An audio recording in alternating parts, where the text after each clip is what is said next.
आप यहाँ आए हुए थे नरेंद्र मोदी के सभा में। जी जी, क्या कहना चाहिएगा छपरा वासियों और बिहार वासियों जी? ये बहुत गौरव का बात है कि हमारे सारण की धरती पे यहाँ के माननीय यशस्वी प्रधानमंत्री जो हैं वहाँ पे आए। ये बहुत अच्छा है, ये गौरव की बात है सारण वासियों के लिए और खासकर बिहार वासियों के लिए।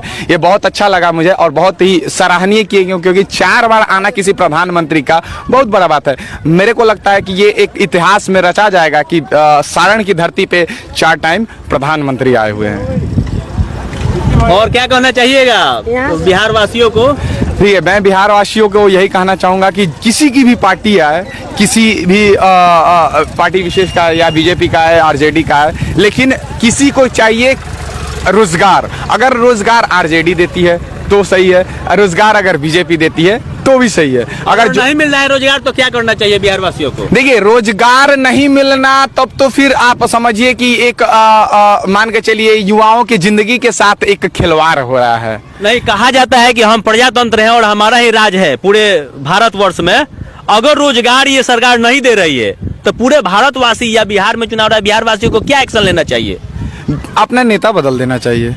जाहिर सी बात है, अगर आप नेता बदलेंगे तो आपको कोई भी नेता आएगा वो अपना चाहेगा कि मेरा वर्चस्व हमेशा आगे रहे। टाइम पीरियड क्या होना चाहिए? कितने टाइम पीरियड में डिक्लेयर कर देना चाहिए कि हाँ ये सरकार और ये नेता रहना चाहिए या नहीं रहना चाहिए? देखिए, ये जो कॉन्स्टिट्यूशन जो भी बनाया है वो अपने अकॉर्डिंग सही ही बनाया है, जितना बनाया है। अब उसके विपक्ष में तो मैं कुछ बोल नहीं रहा, लेकिन जो भी बनाया है वो सही तरीके का। 5 साल काफी है, 5 साल में हर साल सरकार बदल जानी नहीं, ऐसे तो हमेशा लोग बेवकूफ बन रहे हैं ना। हर 5 साल करते हैं, उनका लाइफ खत्म हो जा रहा है, लोग मर जा रहे हैं जन्म लेकर के, और फिर भी रोजगार और विकास नहीं है। ह्यूमन का लाइफ स्पेन होता है 100 साल। अब आप कह रहे हैं 5 साल तो मैक्सिमम 5 साल, अगर 10 साल या 15 साल अगर किसी को कोई झेल रहा है तो अगर मान लीजिए हम बीजेपी को 5 साल या 15 साल झेल रहे हैं तो हम आरजेडी को भी झेलेंगे। अगर आरजेडी को झेल रहे हैं तो बीजेपी को भी झेलेंगे।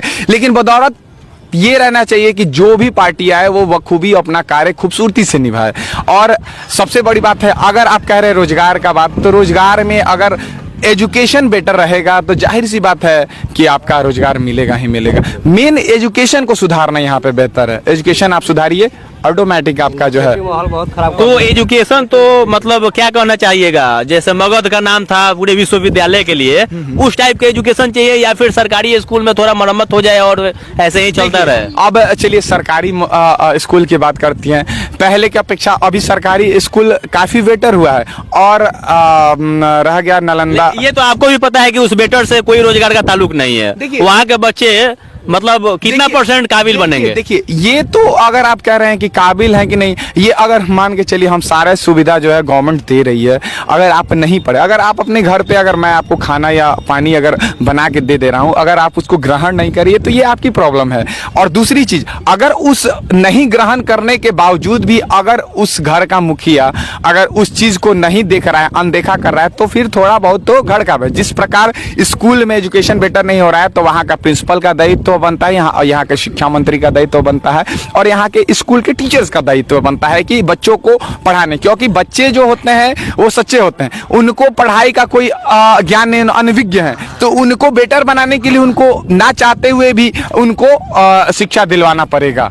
नहीं, हमारा आपसे ये क्वेश्चन है कि सरकारी स्कूल में जो बच्चे पढ़ते हैं और उनका हर साल एग्जाम होता है, तो वो क्या आपको लगता है कि वो रियल में एग्जाम होता है? बिल्कुल, देखिए बिल्कुल सर, रियल में अगर रियल एग्जाम का मतलब क्या होता है कि रियल में आप जैसे आप कह रहे रियल और फेक का तो मेरे को इस चीज का पता नहीं है, लेकिन ये जरूर मैं बता दूंगा कि जो भी एग्जाम होता है रियल होता है। अगर रियल एग्जाम नहीं होता तो जाहिर सी बात है इतना सारा लोगों को जॉब नहीं मिलता, इतना सारे लड़के जो हैं उत्तीर्ण नहीं होते।